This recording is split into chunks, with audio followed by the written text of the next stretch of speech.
इमरान इस्माइल साहब, अभी आपने जब हमें ज्वाइन इन किया है उससे थोड़ी देर पहले हम जरा मलिक रियाज साहब की स्टोरी पर बात कर रहे थे। तो मैं आपसे जानना चाहूंगी, ये पूरी जो मलिक रियाज साहब की जर्नी है और उसके बाद जिस तरह से अब उनकी चीजों की नीलामी का सिलसिला शुरू हुआ है, आपको लगता है कि अब इंसाफ होता हुआ नजर आ रहा है? देखिए, मैं ये इतना सिंपल नहीं है इसको जवाब देना। मलिक रियाज ने पाकिस्तान में सबसे बेहतरीन हाउसिंग सोसाइटी बनाई और लोगों ने बड़ा एंजॉय किया उसको, क्योंकि पाकिस्तान में तो फैसिलिटीज़, ख़ासतौर से कराची की अगर मैं आपसे बात करूँ तो फैसिलिटीज़ ना होने के बराबर हैं। हम तो अभी भी गटर के ढक्कन और वो गैस लाइन और सीवरेज लाइन की रो रहे हैं कि जी ये किसी तरह ये काम पूरा हो जाए, पानी आ जाए तो ये हो जाए। और ये तो अब जो पाकिस्तान के सबसे पॉश और महंगे तरीन इलाके हैं कराची के, उनके अंदर भी हमें यही रोना है कि जी गटर का ढक्कन हो, बारिश हो जाएगी तो सड़क डूब जाएगी, खुला हो जाएगा। और जबकि ऑन द कॉन्ट्री जो मलिक रियाज साहब ने जो सोसाइटीज़ बनाई थी वो एक स्टार्क डिफरेंस था दोनों चीज़ों में। तो मैं समझता हूँ कि वो एक बड़ा ज़बरदस्त काम उन्होंने किया था। मुझे उनके फाइनेंशियल स्केल नहीं है, लेकिन जो उन्होंने सोसाइटीज बनाई और सारा कुछ किया वो तो बड़ा जबरदस्त काम किया था। ठीक हो गया। इमरान इस्माइल साहब, चलें, एक काम उन्होंने जबरदस्त किया और ये जो दूसरा काम जबरदस्त हुआ वो पाकिस्तान तहरीक इंसाफ ने किया था, 5 अगस्त का एक एहतजाज। और इस एहतजाज को आप क्या एनालाइज करते हैं? दूसरा ये भी बताइएगा कि ये जो 14 अगस्त की तारीख रख दी है एहतजाज की, क्या मंतक है इस तारीख के पीछे? देखें, पाकिस्तान तहरीक इंसाफ गलतियों पर गलतियां किए जा रही है और उसकी बेसिक वजह मैं आपके हर प्रोग्राम में बैठ के वही बताता हूं कि पाकिस्तान तहरीक इंसाफ की वो क़यादत जो इस वक्त जेलों से बाहर है, जो PTI को संभालने का जिन्होंने ठेका लिया हुआ है, वो सारे PTI को बर्बादी की तरफ ले गए हैं ना। अब 5 तारीख को मुझे बताएं कि ये सारे के सारे लीडर्स किधर थे। कोई अडियालिया में घुसा हुआ था, कोई किधर गया हुआ था, कोई सब के सब कह रहे हैं सब के सब घरों से निकले हुए थे, लेकिन पाकिस्तान में या उसमें नहीं थे अपने शहरों में। कोई किधर गया हुआ था, कोई किधर गया हुआ था, कोई कहाँ है, लेकिन वो रोड पे कोई नजर नहीं आया। अवाम रोड पे मार खाने के लिए तैयार। आप कर देते हैं कि जी तुम आओ, मार खाओ, जेल जाओ, हमें तुम्हारा वास्ता खत्म, अब नेक्स्ट टाइम हम फ्रेश लॉट लेकर आएंगे। 14 अगस्त का एहतजाज मैं समझता हूँ कि शायद नहीं होना चाहिए था, क्योंकि 14 अगस्त एक पाकिस्तान की आज़ादी का दिन है और इस दिन हम सारे मिलके अपनी न सिर्फ आज़ादी मनाते हैं, बल्कि इस बार तो हमने हिंदुस्तान को जो शिकस्त दी है, जो इज़राइल को ईरान ने शिकस्त दी है, इसमें ईरान पाकिस्तान का शुक्रगुजार है। जो पाकिस्तान की इस वक्त सिचुएशन है उसमें मेरा ख्याल है कि 14 अगस्त को ना होता तो बेहतर था। 15 अगस्त को कर लेते या 13 अगस्त को कर लेते। कोई इतनी एग्जैक्टली सेम 14 अगस्त को करना बात इतनी समझ नहीं आई मुझे। लेकिन इमरान इस्माइल साहब, देखिए, सियासी अफरा तफरी करना आपका जो भी मोटिव हो, यानी पाकिस्तान तहरीक इंसाफ का, वो एक बिल्कुल अलग है। लेकिन पाकिस्तान के आज़ादी के, जैसे आप खुद भी फरमा रहे हैं कि दिन पर ये एहतजाज नहीं होना चाहिए था, लेकिन वो जो मोटिव है PTI का, उनके बानी की रिहाई का, आपको लगता है कि वो सर्व हो रहा है? क्योंकि जो सब कुछ सड़कों पर हो रहा है उसका कोई बेनिफिशियरी दिखाई तो नहीं दे रहा हमें, बल्कि हमें तो ऐसा लगता है जब हम स्क्रीन्स पर उनकी गुफ्तगू सुनते हैं या उनके लोगों से हम बात करते हैं तो ऐसा लगता है कि शायद इसका ज्यादा नुकसान पड़ रहा है PTI को और उनके बानी को। डे बाय डे PTI को नुकसान हो रहा है। लेकिन अगर इस 14 अगस्त को PTI पाकिस्तान की सॉलिडारिटी की बात करती और PTI के झंडे के साथ वो पाकिस्तान का झंडा लगा के कोई एक जिस जलसे के लिए PTI मशहूर है, उस तरह की चीज़ कर लेते 14 अगस्त के हवाले से, तो बड़ा ज़बरदस्त काम होता। अभी जो आपने बात की, ये PTI हर रोज़ एक नुकसान की तरफ ले जा रहे हैं। इमरान खान साहब कन्फाइंड हैं, उनके पास मोबाइल नहीं है, उनके पास TV नहीं है, उनके पास कोई ज़राए इब्लाग नहीं है, अखबार नहीं आता। उनके सोर्स ऑफ इंफॉर्मेशन यही 4-5 लोग हैं जो PTI को तबाह कर रहे हैं, और वही जाके खान साहब को बताते हैं कि जी बस वो रेवोल्यूशन तैयार है जी, वो लोग मुझे इतने फ़ोन करते हैं दिन रात, वो आपके इशारे के मुंतज़र हैं, फलाना है, धमका है। तो उन्हीं के ऊपर इमरान खान साहब अपने फैसले लेते होंगे और उसके बाद ये गायब हो जाते हैं पीछे से। मैं समझता हूँ कि इमरान खान साहब को कोई जो उनकी पार्टी का सेन एलिमेंट है, जैसे शाह महमूद कुरैशी हैं या एजाज चौधरी हैं या उमर सरफराज चीमा हैं, बेगम यास्मीन राशिद हैं, आधे से ज्यादा तो लोग इनके कन्विक्ट भी हो गए हैं ना इमरान इस्माइल साहब। लेकिन एक सवाल और भी है, देखें, कासिम और सुलेमान की आमद के ऊपर बहुत सारी कयास राइयां भी हैं, बहुत सारी होप्स भी हैं। आपको क्या लगता है कि 14 अगस्त के करीब करीब वो आएंगे या नहीं आ रहे हैं? आपकी इंफॉर्मेशन क्या है? और दूसरा ये जरूर बताइएगा कि क्या कासिम और सुलेमान जो हैं इस तहरीक के अंदर कोई रूप फूंक सकते हैं, कुछ जिसे कह सकते हैं कोई बेहतर या एक डिफरेंस ला सकते हैं कि वो आएंगे और बहुत बड़ी ऑडियंस उनको सुन सकेगी या गैदर कर सकेंगे वो लोगों को? देखिए, हुकूमत बहुत खौफजदा नज़र आती है इमरान खान के बच्चों से। मैं समझता हूँ कि उनको बिल्कुल भी खौफजदा नहीं होना चाहिए। इमरान खान साहब खुद ऐलान कर चुके हैं कि उनके बच्चे सियासत में हिस्सा नहीं लेंगे, उनसे मिलने आ रहे हैं। सो उनके बच्चे ज़रूर मिलने आए, क्या होगा, आके वो 3-4 इंटरव्यू दे देंगे, अपने वालिद से मिल लेंगे, चले जाएंगे उसके बाद मिल के। तो इतना परेशान और खौफजदा होने की ज़रूरत नहीं है। उनके बच्चों की कोई इस वक्त कोई नीयत नज़र नहीं आती कि वो पीटीआई को लीड करें, या इमरान खान की ऐसी कोई नीयत नज़र नहीं आती कि उनके बच्चे आके पीटीआई को लीड करें। ओके, एक ब्रेक ले लें। इमरान इस्माइल साहब, ब्रेक आ गया है, तो ब्रेक से वापस आकर मैं कुछ 2-3 चीजें आपसे जरूर पूछना चाहती हूँ कि हुकूमत जिस तरीके से, जिस तेजी से जो हमारी मालूमात है वो एक्सरसाइज कर रही है चीजों को, जाहिर है नोटिफिकेशंस भी हो रहे हैं, फिर सुप्रीम कोर्ट के ऑर्डर्स हैं, इलेक्शन कमीशन के अपने ऑर्डर्स हैं कि उनको नाअहल किया जाए, तो वो नाअहलियां भी हो रही हैं। इस सारे सिनारियों में जो पार्लियामान की अपनी अहमियत है उसको मैं क्वेश्चन करना चाहूंगी आपसे कि क्या इस वक्त भी, इन हालात में भी मुज़ाकरात का दरवाजा सड़कों से बेहतर साबित हो सकता है या नहीं? इस ब्रेक के बाद।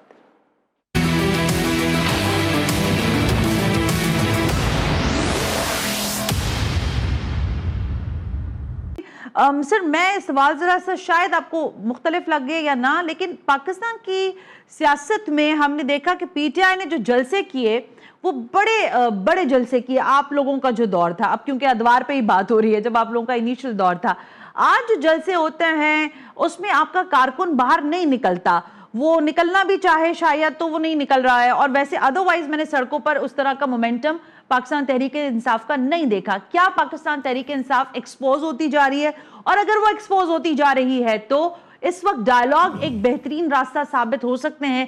क्या आप समझते हैं कि इस सिनारियों में सड़कों की सियासत ज्यादा फायदा देगी या डायलॉग की तरफ ज्यादा इनको तवज्जो देनी चाहिए?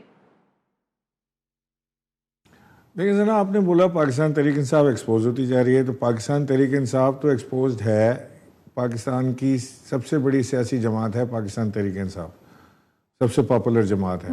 जो जिस तरह पिछले इलेक्शन हुए हैं, फॉर्म 47 पे लोग जीत के आज हुकूमत में बैठे हैं, इस बार इसमें तो कोई ढकी छुपी राय नहीं है, तो पक्की चीज़ है। क्या पाकिस्तान तहरीक इंसाफ की स्ट्रेटजी ठीक है? हरगिज नहीं, बिल्कुल। अच्छा। पाकिस्तान तहरीक इंसाफ की स्ट्रेटजी इस वक्त बिल्कुल गलत स्ट्रेटजी है। हाँ। पाकिस्तान तहरीक इंसाफ की स्ट्रेटजी होनी चाहिए थी एक ग्रैंड ऑपोजिशन अलायंस बनाने की, और नंबर 2 अपने नेगोशिएशन के दरवाजे खोलने की। Alright. चाहे वो ये जाली हुकूमत हो या कोई भी हो, इनके साथ भी बात करनी चाहिए, और इस्टेब्लिशमेंट के साथ तो मुसलसल राब्ते में रहना चाहिए, क्योंकि ये हकीकत है पाकिस्तान में इस्टेब्लिशमेंट एक हकीकी ताकत है जो कि पाकिस्तान में जिसके बगैर आपसे नहीं चला जा सकता।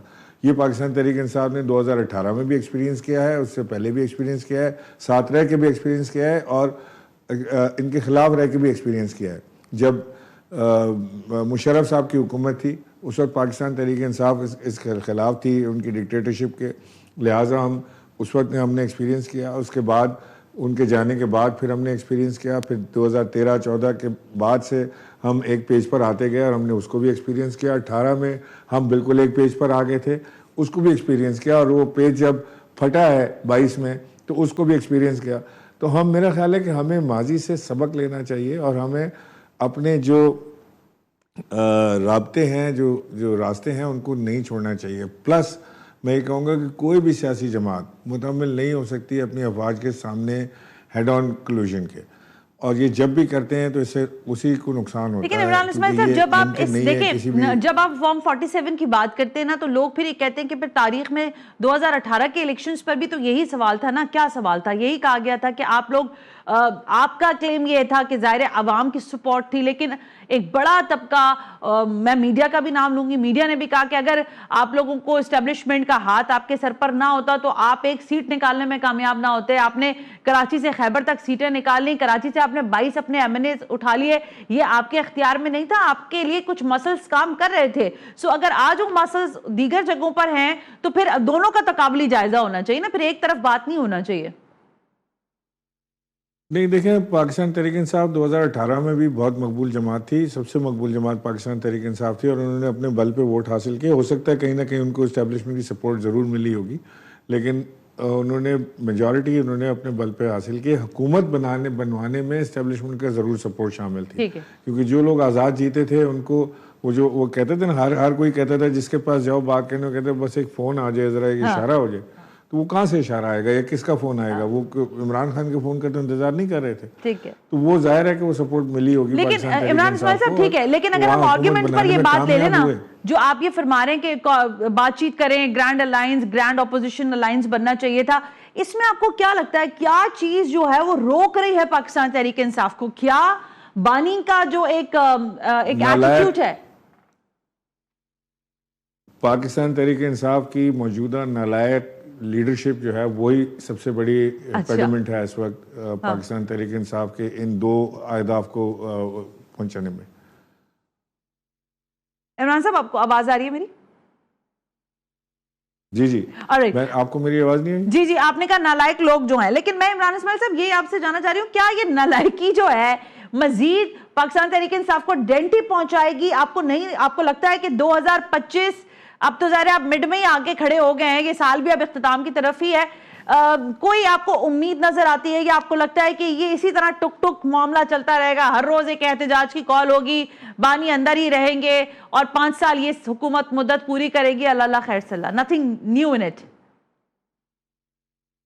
अल्लाह करे मैं बिल्कुल ही गलत साबित हूँ, लेकिन मुझे लगता ही है कि ये जो पाकिस्तान तहरीक इंसाफ की जो इस वक्त लीडरशिप है ना, मौजूदा लीडरशिप, ये बड़ी कंफर्टेबल सिचुएशन में है कि इमरान खान जेल में मौजूद रहें, ये बाहर रहें, ये पब्लिक को भी इंजॉय करें, ये पर्क्स भी प्रिविलेजेस भी इंजॉय करें, ये पार्लियामेंट में भी रहें, ये आवाम में जाएँ तो वहाँ भी लोग इनको गले लगाएं और उसके बाद ये हर कमेटी में भी बैठ के एंजॉय करते रहें, ये हुकूमत से भी मिलें, ये अंदर खाने जो है एस्टेब्लिशमेंट से भी मिलते हैं और ये बाहर आके कोई और बात करते हैं। तो अच्छा, ये जो अभी कुछ लोग जो फारिग हुए हैं ओहदों से, इमरान इस्माइल साहब, जिसमें उमर अयूब है, जरताज गुल साहबा हैं, अहमद चट्टा साहब भी हैं और बाकी सारे लोग भी हैं, क्या समझते हैं आप, इनकी नाअहलियां दुरुस्त हुई हैं या नहीं हुई हैं? इस पर आपका क्या मौकिफ है? नहीं, मैं नहीं समझता कि इनकी नाअहलियां दुरुस्त हुई हैं। नाअहल लोगों की नाअहलियां जो है वो दुरुस्त नहीं हुई हैं। मैं इनको अहल नहीं समझता इन ओहदों के, लेकिन फिर भी मैं आपसे ये कह रहा हूँ कि बहरहाल इमरान खान ने इनको वहाँ पे लगाया था और इनकी जो नाअहलियाँ हैं वो दुरुस्त नहीं है। ये जो हुकूमतें इसको एंजॉय कर रही हैं ना, इस बात को, वो ये याद रखें कि आने वाले वक्त में यही काम उनके साथ भी होना है। हम भी बड़ा एंजॉय करते थे इसको कि जब हम बैठे होते थे ना तो हम देखते थे जी इसको ये जेल गया, पुराना सनाउल्लाह के पास से वो ड्रग्स निकला, बड़ा भूंडा किस्म का वो एक केस बनाया हमने, और फिर उसके बाद हमें वो सारा हमारे सर पे पड़ा। तो ये काम नहीं करना चाहिए किसी को भी, खास तौर से जो सियासी जमातें हैं उनको नहीं करना चाहिए। इमरान इस्माइल साहब, थैंक यू अगेन सर।